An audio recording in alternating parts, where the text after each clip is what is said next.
You are now watching Real Talk with SlapStik on SlapStik TV.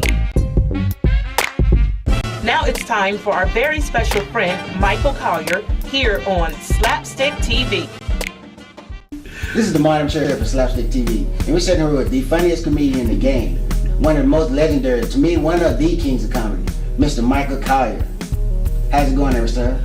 Oh man, it's blessed, man. Highly favored. If it's going better, I couldn't stand it, brother. That's what's going down. But we got a lot of people that listen to the show each and every week. Could you just describe a typical day in a busy life of Mr. Michael Colyar? Ooh wee, it's pretty busy indeed. I'm doing a new movie and I'm about to release a poetry book and a documentary. So I get up every day doing the work first. First I get on my internet and find out what's the newest and the hottest thing going on. I always like to start the day by reading 5 newspapers, and I don't read the whole paper, don't get me wrong. I peruse the paper. I look through and see if there's anything that relates to me and mine, because I love black people.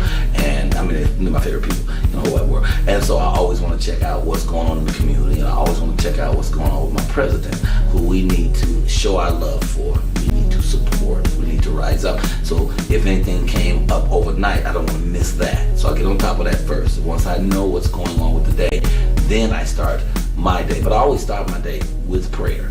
I think that our first responsibility every morning is to commune with the higher source. So I always start with prayer. Well, I brush my teeth first because I don't like to talk to God with a dirty mouth. So after I brush my teeth, then I do my prayer. I don't talk to my wife until I pray, because then I have to, anyway. So I get up and I do my prayer. I talk to my queen, and I set my intention. And that's how I start each day. You gotta set your intentions. If you start your day out and you get up and you got a bad feeling, sometimes you got to inform your face that you're happy. You want to start out by setting your intention of joy, setting your intention of a positive, prosperous, loving day. If you start by setting that tone, then that's what you'll end up having.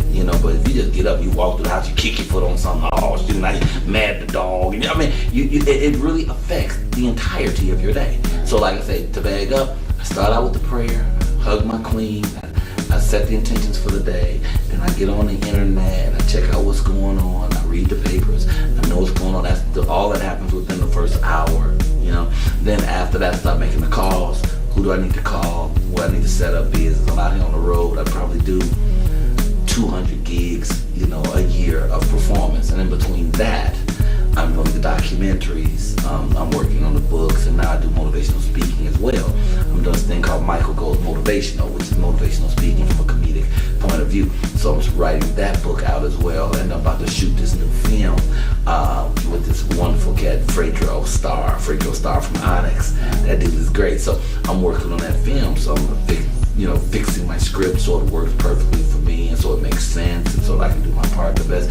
So the typical day, man, I get up, study, look at what things I have to do, and I get going, man, get my work going, I like to call at least 3 people early in the day to say something wonderful and positive to them, pump them up, let them know that life is good and God is good, and we can do everything that we want to do. All we have to do is know that we want to do it. And I do that because I think when you give to others, you give to yourself. So I'm kind of selfish about the whole thing, I know that if I want to have anything, then I got to give it away. You know what I'm saying? You don't get to keep anything unless you give it away. And if you give all to all, you end up having more than you could, well, you wouldn't know where you could put all your shit, because you'd have so much stuff if you just remember to always give and give and give. So that's how I start my day. And typical day is just fun for me, man. Get up, get dressed, rock and roll, hang out with the people, have fun, and then I got a wonderful wife. She's amazing. She loves me and she likes me too, right. And so she done stuck with me for these actually been together 24 years, been married 22 years, and she stuck around with me as I made it through a 9.5-year crack addiction, and she gave me an opportunity to get to the other side of that and become the man I'm really supposed to be.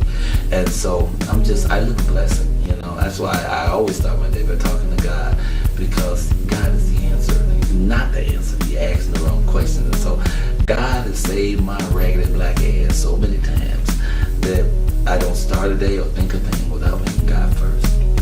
So, is that a long ass answer? Man, that's okay. I'm motivated now. But by doing the comedy thing, and everybody know you from doing your thing, you just become legendary in this game. So what would you tell a young comedian that was coming up? How could they become legendary, and what would they need to do to get that reference that you have in the game? Okay, well, first of all, others that say I'm legendary is not me saying that. Okay. Secondly, I don't think that that's something that you shoot for. I think what you shoot for is your own personal excellence. You know, our job is to unfold into our greater self, to be what we're here to be. I mean, we all have, there's only one curriculum in our life, and that is to know thyself. To find out who we're supposed to be, what it is we're supposed to do here on this planet.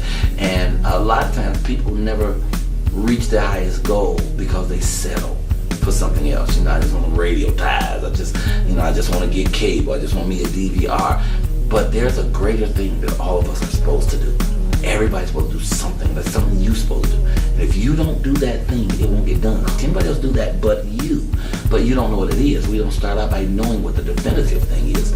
So a lot of people won't choose a thing.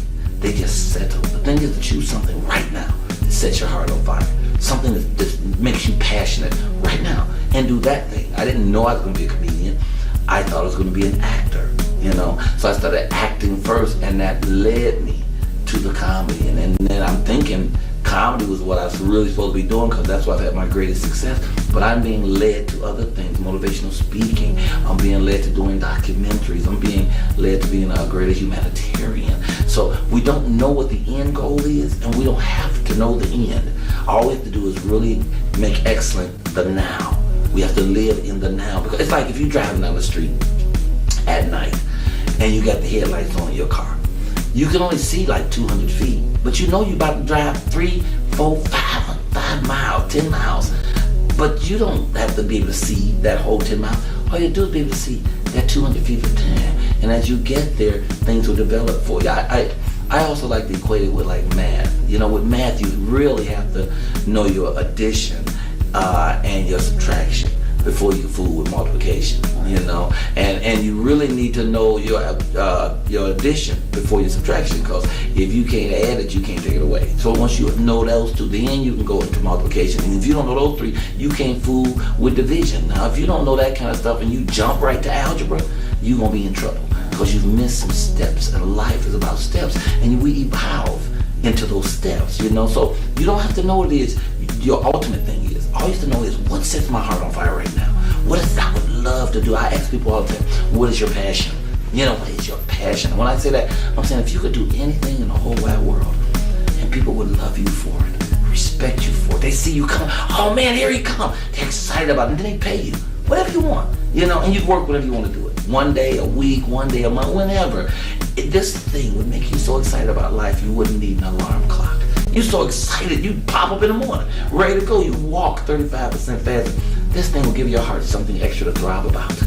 What would that thing be? Then when you think of that thing, then you work towards that goal. And then once you get there, you're going to find out that that ain't even the thing. It's something greater than that. It's down the road. But you don't have to worry about what's way down there. You live in the now. You do what sets your heart on fire right now, you know? So you keep God first. You think about what's really exciting to you, what you really want to do right now, then you just work towards it a little bit a day. People always say to me, Mike, how can I start comedy? Well, the formula is the formula for anything you want to do in life, whether you want to do comedy or be an aerospace scientist. All you have to do is put in 15 minutes a day.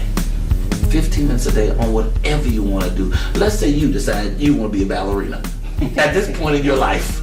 Okay, 15 minutes a day, 5 days a week. You can take Saturday and Sunday off. I guarantee you within 3 months, you will be doing ballerina work. And when I say 15 minutes a day, you might spend 15 minutes a day on the internet studying great ballerinas. Or you may spend 15 minutes in a book or on the internet studying how to do ballet poses or exercise. You may spend 15 minutes a day at a school having a teacher show you the 5 basic steps of ballet and of poses, of how to hold your feet. Position 1, 2, 3, 4, and 5. You know, I did a little ballet, a little young. And so you do 15 minutes a day, and then you'll start expanding yourself. And by the first month, you'll start to get it. You'll start to understand it. You'll start to also know whether it's something you really want to do or not, or whether it really fits you or not. You know, there's a lot of people who started what they're doing very, very late in life, you know, and went on to be great genius. Picasso did his best work as an old guy, you know what I'm saying? A lot of people, they just start. Rodney, the guy who said, I don't get no respect. Rodney Dangerfield. Rodney Dangerfield wasn't shit as a comedian till he turned 52 years old. Before that, he had a different name. Comedy wasn't working for him. And then at 52, he changed his name to Rodney Dangerfield and put in this little routine. I don't get no respect. Blew up.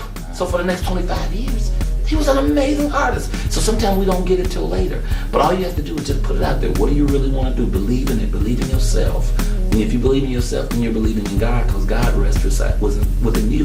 That's where God resides, in the center of your heart. So the truer you are to yourself, the easier it is to be yourself. So many people trying to be what they see on TV. TV ain't even new. Anything you watching on TV, even the news, that shit is old. If it's already on TV, it's already history. If it's on TV, other people already seen it and know it. It's not even new stuff. Be the fresh you, be the new you, and then you do whatever you want to do. Okay? Now, being in the game, now what are some of your best times you had, some of the worst times you had? Whether it be the road, whether it be shooting a movie? I'm gonna start with my only worst times, because I haven't had many worst times. My worst times been when I was out here fooling around with drugs. When I was out there getting high, I've messed up amazing opportunities. Which is another reason I'm anti-drug. I think people should not do it. People say, yeah, that's fine for you. You'd have had your food, but no. I'm saying it because I've also danced the dance. I've danced in the fire, and what happens is it throws off what you're really meant to do. So you end up wilding away a lot of time and money and energy and feelings and emotions doing something that you find out later is hollow. At the end of the day, you'd have wasted all that time. I know meetings that I've missed that I would have gone to if I wasn't high. I know meetings that I've gone to where I didn't know that I would look high, and I did. I'm there sweating like R. Kelly in the playground, eyes rolling all around my head, and I'm sitting here thinking I'm at a meeting, and they sitting here thinking, don't that fool know that he looks like he looks? I know I've blown opportunities doing that. I know I've blown opportunities because I just didn't bother to go. Because when you're out there in the street doing all of that stuff you shouldn't be doing, you don't want to get up the next morning. You too tired and out of it to go do what you're supposed to do. So that's the only worst part I had. Anything I've done actually as an artist, I've never had bad times at it. Everything as an artist has just been a joy for me. It's expanded me. It's taught me. It's excited me. I had so many great times performing. I loved Star Search when I did it 1,000 years ago, and I loved it because of the challenge. That I was challenging another comedian. I think about the Cat Williams, Steve Harvey thing, where they got up and sort of like had a little comedy beef. And what's really deep about that is Cat Williams had talked to me about that ideal in his home a year earlier. Matter of fact, it was on a Thanksgiving, and it wasn't supposed to go like that. It really was a bright idea, an idea that can still work if people really get the gist of it. But his whole ideal was to create like a boxing match for comedians. People ain't mad at two boxers when they beef with each other and then they box and they go about their business. That's how it's supposed to be. It was supposed to be good nature. It's supposed to be, it's me and Steve Harvey, and I'm like, man, let me tell you, in early comedy, you had Alan and Bob Hope. They would always compete with each other. Jack Benny and Bob Hope, they would always compete with each other, but they were joking. They were playing. You know what I'm saying? They out talking stuff, then they get on stage and, you're not really this funny, and say stuff about each other. It was that kind of energy it was supposed to be. When I'm funny than you, you funny than me. It wasn't supposed to go personal. It wasn't supposed to be ad hominem. It's supposed to be two guys who saying I'm funny than you and you're funny than me and you ain't that funny, you ain't never been that funny. Then you get up and you both do your best comedy and see who's the best. You shake hands and you walk it off. Something happened and that thing turned wrong. It became personal. And so it wasn't fun. So it didn't work. But I think it's a brilliant idea to once a month commit to the top comics who claims they're both the greatest and bring them into the audience. Let them perform one at a time, not attacking each other, but perform their best stuff and let the audience say who the baddest is. That's cold. That's a cold situation. But I am never here to compete with people. I'm only here to compete with me. I don't need to be better than Steve Harvey. I don't need to be better than Cat Williams. I just need to be better than me. I just need to be better than Michael Colyar.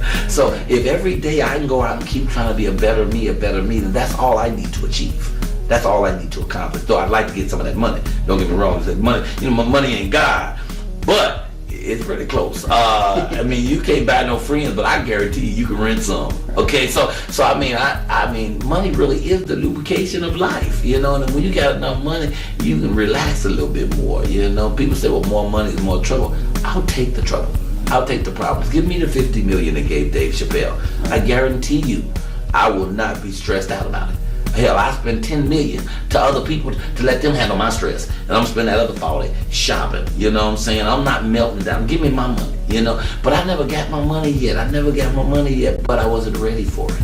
If I had it earlier, oh man, I'd fucked it off. I'd have messed it up. I'd have done something terrible with it. I'd already be dead or something, you know. But now is my time. Oh, I'm here now. I'm coming to get it now, man. Oh, I'm about to get it. Barrels of money, you know. And I really want more money so that I can help more people.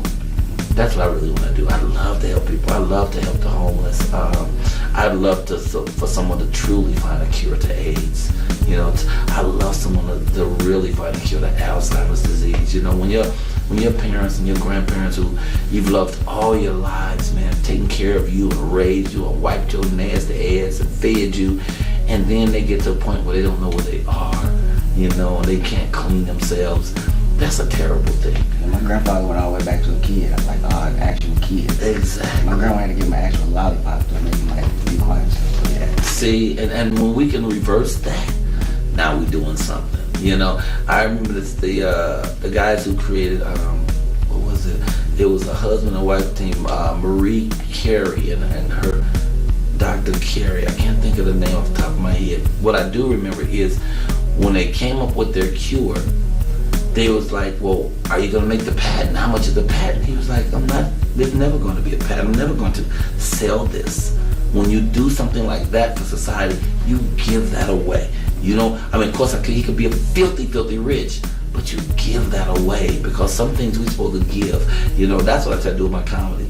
I'm trying to give. Comedy is healing, you know, and I'm trying to heal people. I'm trying to change the world with it. And it's a lot of times people don't want to hear the comedy I'm talking about because they're like, man, if I want a lecture, I go to a lecture hall, you know. But my comedy is conscious comedy. I was doing conscious comedy way before my friend Paul Mooney was using that term or anybody else was claiming they're doing conscious comedy.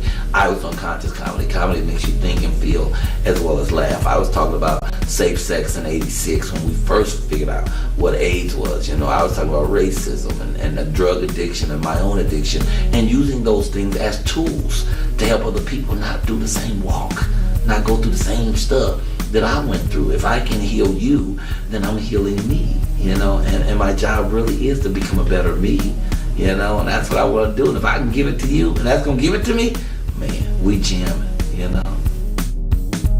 Okay, now, let me just ask you a question to take you away from comedy for a second. And with the NFL having their problems with their lockout and NBA having their problems with their lockout, what would you ever do if there was ever a comedy lockout? That's a difficult question because I can't imagine it being a comedy lockout. I mean, unless a Hitler-like figure came into society and banned laughter, you know, which I can't imagine that happening. But I guess my ultimate answer would be, I'd do something else. That's all. You know, I won't be locked into it. I was telling a story earlier about Steve Harvey, how he had said to me years ago, I said, Steve, what are you going to do with comedy? And he said, man, this ain't all I'm going to do. He said, in 4 years, I don't expect to be in comedy. And like I said, I thought he was riding his ego, but he wasn't. He was riding his vision. And he knew that there's so much more to us, to all humans, than just one thing. And now we see he's doing everything. The dude is doing radio. He's doing television game show. He's doing the Hoodie Awards. He's doing concerts. He's doing books, you know, films. You know, he's spread himself out in 6 or 7 different directions. And he could probably quit either one of those or all of them except one and still make the kind of money he's making. So if there was a comedy lockout, then I'd do drama, you know, or shit, I'd dance. You know, or I'd wait table. Oh, I'm a waiting table food. Let me tell you something. I can wait some damn tables now. Or I swear to God, I can wait some tables. When I first started doing comedy, and I came to Los Angeles, and I couldn't find a place that would pay me, I went to a restaurant. The restaurant I met my wife at. I went to this restaurant, and I said, look, y'all don't even have to pay me. You don't give me no check. Just give me 3 tables. I will make my money off the tips. and guarantee I'm gonna make more money than anybody because I know how to talk shit and I know how to serve a table. You know what I'm saying? If you can wait tables, I suggest you wait tables. No matter what else you want to do in life, learn to wait tables. Because once you can wait tables, you can work anywhere. And you can work in any city. As long as you understand the menu, you show up and go to a restaurant and you make all your money right now. They give you them tips. You got your cash right there. So as an artist, if my artistry fails, I'll go up right down the street, walk across the street right now and get somebody to hire me as a waiter, you know, and then I could just work while on the side. I got plenty of my own time then. I can still do what I really want to do, what my heart desires, what my true gift would be, you know. So if it was a comedy lockout, yeah, I'd probably wait tables first while I'm figuring out what I really want to do. But whatever I would do, I would be successful at it because I know it's about God first. And if I keep God first and I'm rolling with the master, as long as I have my right mind, I can do anything. And we know you got a lot to do left in this comedy game. A lot left to do. And I'm just starting. I swear to God, I'm just scratching the surface. And like I say, I hate to keep mentioning this goddamn Steve Harvey. But Steve Harvey inspires me, you know, because he's doing so much different stuff and succeeding at it. And it reminds me that we don't have to do one thing. It's a lot we can do. So this just scratches the surface of me. Oh, I got so much I'm doing. Go ahead. Well, with so much left to do, before you hang up the mic, what is the one thing you have on your comedy bucket list? Oh, the comedy bucket list. Well, you know, I would really like to work Carnegie Hall. I'd love to do a comedy concert at Comedy Hall. At Carnegie. It's pronounced Carnegie. The Carnegie Hall. I'd love to do that. I'm definitely going to do a one-man show on Broadway. No one's gonna stop me. I'm definitely doing that. Every time I watch a Broadway show, it just reminds me I have to do my one-man show on Broadway. I absolutely have to have my own talk show again. When I had my own talk show, it was the best thing I'd ever done in this game. Ever. Up until that, work in Venice Beach was the best thing I ever did with street performance. But when I did talk show on BET, it was so natural, it was like breathing. I didn't have to think about it. I could just sit there and roll with no matter who the artists were, and I knew how to introduce people. I knew how to set up the next segment of the show. It was just absolutely perfect. I do love acting, so I'm going to do a lot more film and television, but before I hang up the hat for the comedy game, I really need to do those things. I really want to perform with just all of the greatest working comics, and the greatest ones are the ones who are behind me, who aren't even here yet. The guys who are still coming, like we mentioned Tony Roberts. That guy is amazing. Y'all ain't really seen the best of Rodney Perry yet. Rodney Perry is really something special. There's young folks that's coming up every day that I'm seeing that have that glimmer and that energy to take us to the next level, to make us think about it, you know, to make us want to do more and be better artists, you know. So I want to be able to work with them, you know, long before I'm an old guy, you know, and I refuse to get old, you know. I've been the same age for like 20 years. I'm like Dorian Gray. I ain't going nowhere, dude. I'm gonna be right here. Now, if there was one person that was influential to you, that you can sit down and have lunch and dinner with, in their past or present, who would that be, and what questions would you ask them? I mean, I did now, but I use someone who's already dead. If I can answer that, yeah. If it was someone, it would be people who are dead. There's 4 comics that meant the world to my evolution as a comedian, and that's Richard Pryor, Eddie Murphy, Red Fox, and Lenny Bruce. You know, any one of those 4 that I could talk to, sit down with, would just absolutely change my life. Now, the only one living is Eddie Murphy, and I just think that Eddie Murphy is the most unsung artist that there is. I mean, he is such a bad motherfucker. He is such an awesome being. As a comedian, as an actor, and what he's done in this industry is out of this world. And, you know, people, they overlook him, they don't give him the right respect. That dude is amazing. Eddie Murphy is the reason that I got into comedy.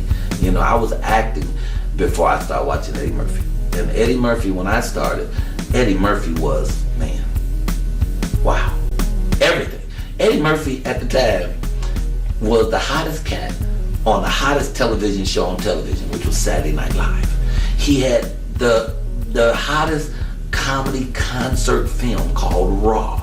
He had the hottest comedy concerts going. He had the hottest movie, which was Beverly Hills Cop. And he was young. And women loved him. He was making more money than Van Camp's got pork and beans. And he did all of that from just being funny. That was the reason I had to do it. That was the reason I had to do comedy. I was like, oh, I got to learn some damn jokes. And I ran right out and bought me some Red Fox albums and started learning jokes because of Eddie Murphy and all that he could do. And then, I'm talking, that's 24 years ago. And he's still killing them in every form. And he does it quietly, and he does it on his own terms. Oh yeah, a dinner with Eddie Murphy, that would be it for me. That would be the cat to me. I would think that I died and went to heaven. You know, that would be great. And before we get out of here, one question. Tell the people who's watching the TV show one thing you normally don't tell people about yourself. Well, I'm hung like a horse. Oh no, that you don't mean that. Let me see. I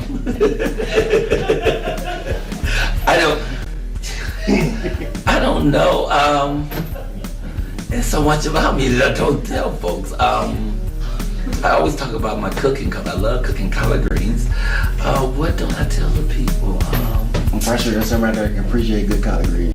Oh yeah, I'm a collard green cooking food, you know, and I don't talk enough about my mother. I talk about my mom a lot, but if I could talk about it, I would talk about my mom, who's my hero, my superhero, you know, and I encourage everybody to give more respect to their mothers. You know, if you got your mother alive today, you are living an amazing blessing. You may not realize. A lot of us, we don't miss the water till the well is dry. But your mama believed in you before you believed in your own punk ass. Your mama believed in you, was willing to wash your nasty ass and raise you and do everything, and she'll stand by you no matter what. I'm not talking about, you know, little stuff. I'm talking about everything. You know, you got people out there who say they your ride or die. You know, but get in some trouble and see if you can find their ass. Your mama, and you can kill somebody, and your mama will be right there. I'm not talking about blacks. I'm talking about cut a person up in many little pieces, make a lampshade out their backbone. Your mama will be the one who will be sitting in the court with your crazy ass. She hold the Bible, go, oh, that's my baby. My baby didn't do, you don't know my baby. You know, my mother was, and she was fearless. She was 5'1" and fearless. She would fight my father. My father was 6'2", and I didn't say they would fight. She would fight my father. He'd have to hold her. And she was the gentlest, nicest lady. But she wouldn't take no shit off my father. She would go straight off. But she was afraid of escalators. She didn't like no escalator. She didn't understand stairs that moved. She didn't get that whole concept. You know, if it was escalators, she was going down by elevator or stairs. She'd slide down a fucking rope before she get on an escalator. But I think probably the thing is I probably don't talk about enough or say to the public is that everything really is about family and God. You know, I think your family's everything. You know, I got brothers, they ain't shit, but I love them. Every one of my brothers, you know, and even if they act out or don't act right, they're my family. And I think that was part of what my parents taught us. You know, I think part of what our parents taught us is we're supposed to look out for each other. We're supposed to take care of each other no matter what happens. And I think that's so important. Parents are so important. And when you see shit kids, follow them home and see who opened the door. A shit parent. You know what I'm saying? If we have good parents, that's one thing I give white folks credit for. I give them credit for a lot of shit. But the one thing I really give them credit for is that they encourage their children early. Really, really early. You know, like a little black boy beating on stuff. The parents say, you better quit hitting on that damn table, Billy. White parents say, oh, look at Billy, he's gonna be a drummer. You know, and little white black kids jump all around, break dancing, doing their stuff. Man, why don't you knock off all that noise? White kid, look at Shirley, she's gonna be a ballerina. You know, and so they encourage their kids at 3, 4, 5. So if they see they like something, then they put them in a school for it, or stay on them, or encourage them, or go buy them that violin or secondhand drums, and encourage them to do it. Even if they put them out in the backyard or in the garage, they encourage them to do it. So then by the time they're 11 and 12, they're already good at their shit. By the time they're 16, they have careers. You know, my thing, I didn't even start doing stuff till I was 28. Because I didn't have folks telling me, you can do this, you can be the star, you can do, I didn't know that kind of stuff. I was mostly just running around doing my own thing. By the time I realized that someone would take me serious at it, I was 28, man. Imagine if I had started doing comedy when I was 16 or 17, like Eddie Murphy started at like 17. If at 17 I started, oh man, right now I'd be rich enough to pee cream. So I think, and the encouragement, I think family, I think that I don't talk much about it, but family is the most important thing in the whole wide world, and outside the world and inside the world is God. God is so, I can't say enough about it. And it's funny, we was downstairs, all of us was downstairs, and the lady asked me, do I do Christian comedy? And in all honesty, I said, what is that? I had no idea what they mean by Christian comedy. There's some people who do clean comedy, and they mention Christ a couple of times, but is that Christian comedy? Like I said, I cuss my ass off, but I talk about God all the time. I love God. God is my all. Anyone who knows me and don't understand that I am about God, that have a personal relationship with God, that I'm willing to die for God. I love God more than I love me, and I love Michael motherfucking Colyar. So I love God more than that, But we only are what we are, the essence of who we are right here, and we're connected to God. So although we're only what we are, we're also connected to the higher source. And if we use that as our guidance, we keep family and God first, we can do anything we want to do, anything our hearts desire. There are no limitations. Your own imagination is your greatest limitation. You can go as far as you think you can go. And I watch it in people all the time, from the Steve Harveys who do everything, to this little white girl I've been watching lately singing opera. She's a little bitty white girl, she's 11, and she opens her mouth and it reverberates the whole room. And she's just gentle about it. It's not like she's forceful. She just opens her mouth and you go, oh my God, what is this? And we see superhuman humans all the time. People who are ordinary doing extraordinary things. And the difference in them and I is that they imagined it. They believed in it. They believed in themselves, and they didn't listen to the naysayers who told them they couldn't do it. They told Alexander Graham Bell that he couldn't invent a telephone. They called him and told him, and so don't listen to people, man. Listen to your own heart. That's where God resides. Listen to your own spirit, and them parents, them relatives that look over you and guide you. I want to tell a quick story before we get out of here, because I wear this fabulous ring and with this cross, and this is was given to me. It's a little set, fabulous little set. It was given to me by my bishop, one of my bishops, because my main spiritual leader is Michael Beckwith at Agape, and you've probably seen him on this DVD called The Secret. He's the brother with the dreadlocks. That's my main minister. But I have a bishop also in Oakland named Bishop Keith Clark, and he gave me his first anointed ring and cross, right? And this man told me a story that I really wanted to share. It was one day before my mom passed, and he said that there was a barber, and the barber and his wife lived above the barber shop in an apartment. The wife was dying of cancer, and so the husband wanted to be upstairs to take care of her. So he spent half the day taking care of her, half the day cutting hair. But when he wasn't cutting hair, he'd leave a sign on the window that said, "I'm still in business, just moved upstairs." Then his wife got so ill that he wanted to be with her 24/7. So he moved all the equipment literally into his apartment, the barber chairs, the sinks, everything, and cut hair right in his living room so he can peek in at his queen 24 hours a day, 24/7, check her out, look out for her. But he still left a sign downstairs on the window, said still in business, just moved upstairs. That's how my mama is. She's still in business.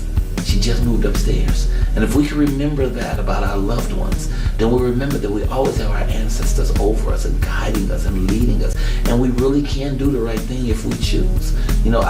I can change my life at any moment I choose, but what moment shall I choose? That's the thing we have to remember. We can do it anytime we want to, and I watch it a lot. I watch people who claim to have been homeless. People used to say I was homeless. That was the funniest story. Forever, that myth still goes around everywhere. People think I was homeless because when I won Star Search, I gave half of the money to the homeless, and so people put 2 and 2 together and got 7. But as it turns out, is that I went to Venice Beach to be a millionaire. I was doing street performance in Chicago in '85, and I just realized that it was my calling to do comedy, and I did it, and white folks would come right up and hand me money, and I was like, damn, I like that. So when winter came, I couldn't tell no more jokes in December. Wasn't nobody trying to hear that shit on State Street. So I packed everything and came out to California. But I came to California to be a millionaire. But I got to California and discovered my brothers. I discovered the homeless people and the crack kids and regular folks who lived in the street. I was standing amongst them, telling jokes every weekend. And I realized that it's not about me. It's about me finding you. It's about me finding my brother. And until I find my brother, I really don't exist, because I'm not here, I'm at your place. But once I embrace you, then I become whole. So instead of trying to be a millionaire, I attempt to be a billionaire of being. I'm trying to be the greatest human I can possibly be. So instead of trying to make a living, I live my making, and my making shall make my living. So I went out the street and I would tell them jokes that I won a low 100,000 from Star Search, and I knew it was not about me, it's about my brother. So I gave half to the homeless. So people are like, oh, you know, he gave half to the homeless because he used to be homeless. My ass ain't never been homeless, okay? I ain't gonna never be homeless. Unless somebody hits me in my head and I lose my senses, I could be butt naked and broke today. I guarantee you. In 3 days, I'm gonna have some more cute shit. I'm gonna be driving. I'm gonna have someplace nice to live. Because God gave me a good sense of humor, a good mind. He gave me wisdom. He gave me Him. He gave me God. And so I can call on that energy and that power, and I can change it right now. Even they don't let me wait tables. God gave me the gift of standing in the street and talking shit. I can stand in a crowd of people and just tell jokes, talk shit, and pass my hat and make some money. If not, I'll figure out some other shit. I'll teach myself how to dance, get them out, jump up and down, rub my stomach and pat my head. I'm gonna do something where someone's gonna take care of me, but I will never be homeless, you know. Instead, my mission is to help the homeless, to help people who are less fortunate than we are. And that's all it's about, is our fortunes. Some fortunes are greater, some fortunes are less, but it's just where is the level of your fortune. We are greatly fortunate. You are greatly fortunate, man. You sitting here, you got your health, you know, you got paper in your hand. A lot of people don't own no paper. Shit, you got 3 pieces right there. In some countries, you're rich. You know what I'm saying? People talking about taking me to Cuba to do comedy. In Cuba, some of them people make $600 for the year. For the year. You know, you go over there with $1,000 in your pocket, you're like a millionaire. In Cuba, you can go downtown in some cities, and there's people who ain't made no money. You can get them $10 and it change their whole life. And look at you. You got a shirt, 2 shirts. Look at that shit. And a cross, and probably got jewelry you ain't wearing. So I'm just saying, we are very blessed. We wake up in the morning. I had a great friend who just transcended, named Butch Lewis, the great fight promoter, and he knew all the great people. He hooked a lot of us together. We all hung out together. Me, him, Denzel Washington, Leon, the actor, Joe Frazier, Michael Spinks. We were all a group of men that hung together. That guy was filthy rich with mansions and a Bentley, and he transcended a month ago. You know, he didn't wake up this morning. Don't you think he wish he had? Don't you think Michael Jackson, who had everything, wish he could be here today? Tupac, at 25, man, women was throwing coochie at him like it was a boomerang. He was wealthy and popular and loved. He ain't here today. We got up this morning, dude. We are wildly blessed, and we need to know that and emanate that to the world. That's all. I get some other stuff. And this is Damon M. Cherry with SlapStik TV. Say it slower so they can hear you. And this is Damon M. Cherry with SlapStik TV. Yeah. Be sure to log on to latalklive.com every Tuesday from 3 to 5 p.m. for Michael Colyar's morning show, I Get Up Late. Please stay tuned for next week's episode with Judy Brown here on SlapStik. SlapStik. SlapStik. SlapStik. SlapStik. SlapStik. SlapStik. SlapStik. SlapStik TV coming your way. SlapStik. SlapStik, shut it down. SlapStik, shut it down. Shut it down, SlapStik. You can always reach me on Facebook. My Facebook is just my name, Michael Colyar, Colyar. You can email me at comicking123@aol.com. You can tweet me on Twitter. I'm still under my name, Michael Colyar, and I'm hireable. Yes, I am hireable. I didn't think I probably shouldn't do this on an interview, but my family going through something right now. No, I don't mind sharing that. We don't have a swimming pool at the house. Okay, now I know I don't swim, but I don't give a damn. Everybody else got a pool. We need a pool. Now I went on tour last year, made enough money to dig a hole in the backyard. All I'm trying to do right now is get cement money. That's all. So I want you to know I'm hireable. I do parties. I do all kind of parties. I do weddings, divorces, Passover, hangover. I do a party in a phone booth if you promise to call. I take green stamp, food stamp, Canadian money, EBT. I take your bus transfer if it's got some time left on it. That's Michael Colyar, Colyar. Holla if you know me. Pimpin'. Okay, thanks.